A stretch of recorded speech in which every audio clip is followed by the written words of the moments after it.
L'estimateur est un outil qui facilite la création de soumissions personnalisées pour vos clients. Pour accéder à l'outil d'estimation, cliquez sur votre pseudonyme en haut à droite de la page pour accéder au menu. Sélectionnez ensuite Mes estimations. Prenez note que l'estimateur est accessible uniquement pour les utilisateurs ayant les permissions nécessaires.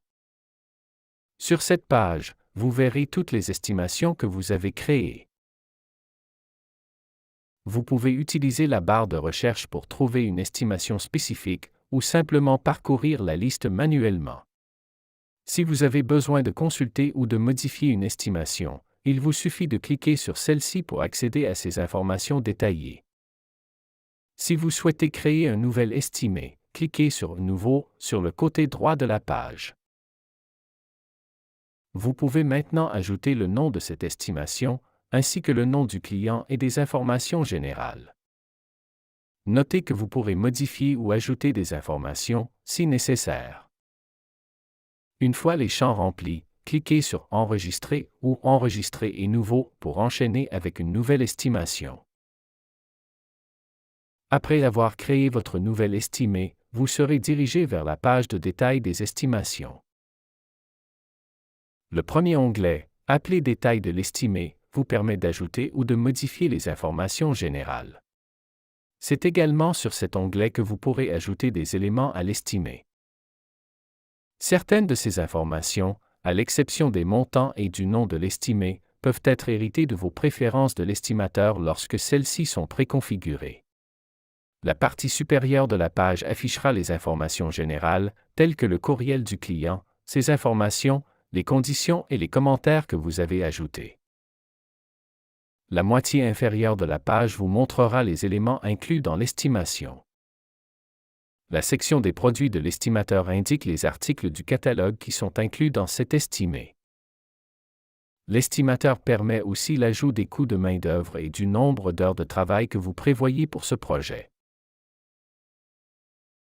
La section « Autres frais » vous permet d'ajouter toute autre charge dont vous avez besoin. Vous pouvez également ajuster les taux d'imposition dans la dernière section de la page. Cette section pourrait aussi être préconfigurée dans les préférences et sera réutilisée à chaque nouvelle création de l'estimateur. Si vous souhaitez ajouter un item dans les produits d'estimation, les frais de main-d'œuvre ou la section d'autres frais, vous devez cliquer sur l'option Ajouter des lignes de produits en haut à droite de l'onglet. Vous pouvez maintenant sélectionner dans quelle section vous voulez ajouter un élément. Lors de l'ajout d'un produit, vous pouvez retrouver un produit par son code manufacturier, son alias client ou son code produit.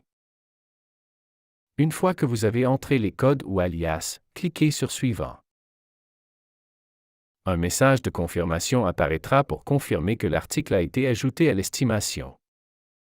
Pour ajouter une ligne dans les sections frais de main-d'œuvre ou autres frais, simplement sélectionnez la section et cliquez sur Suivant. Une ligne sera ajoutée automatiquement à la section sélectionnée. Prenez note que vous ne pouvez ajouter que 10 items dans la section Autres frais. Il est également possible d'insérer un montant négatif dans cette section. Pour modifier une ligne, vous devrez accéder à la section appropriée et cliquer sur l'icône de crayon. Une fois que vous avez modifié une section, cliquez sur le bouton Enregistrer qui est apparu sous la section correspondante. Gardez à l'esprit que même si les informations sont affichées sur la page, elles ne seront pas enregistrées dans l'estimation à moins que vous n'ayez enregistré chaque section individuellement. Vous pouvez facilement remplir votre panier avec les produits d'une estimation en utilisant l'option « Convertir l'estimation en panier ». Cliquez sur la flèche vers le bas sur le côté droit de l'onglet et sélectionnez l'option correspondante. Notez que cette option supprimera tous les autres articles déjà présents dans votre panier. Une fois que vous aurez converti votre estimation en panier, vous pourrez y ajouter de nouveaux produits, mais s'ils étaient présents au moment de la conversion, ils seront supprimés. Vous pouvez également envoyer cette estimation directement à votre client depuis l'outil d'estimation. Prenez note qu'un courriel doit être configuré ou entré dans l'estimateur pour pouvoir envoyer par courriel. Une version PDF de l'estimation sera automatiquement générée et liée au courriel. Vous pouvez également ajouter d'autres fichiers manuellement. Le deuxième onglet de l'outil d'estimation, soit les préférences de l'estimateur, est utilisé pour entrer des informations prédéfinies sur votre unité d'affaires. Dans cette page, vous pouvez ajouter votre logo, le nom et l'adresse de votre entreprise, votre numéro d'identification fiscale et vos tarifs, votre licence RBQ ou provinciale, et bien d'autres informations. Une fois ces champs définis, ils seront enregistrés comme vos informations standards pour chaque estimation future.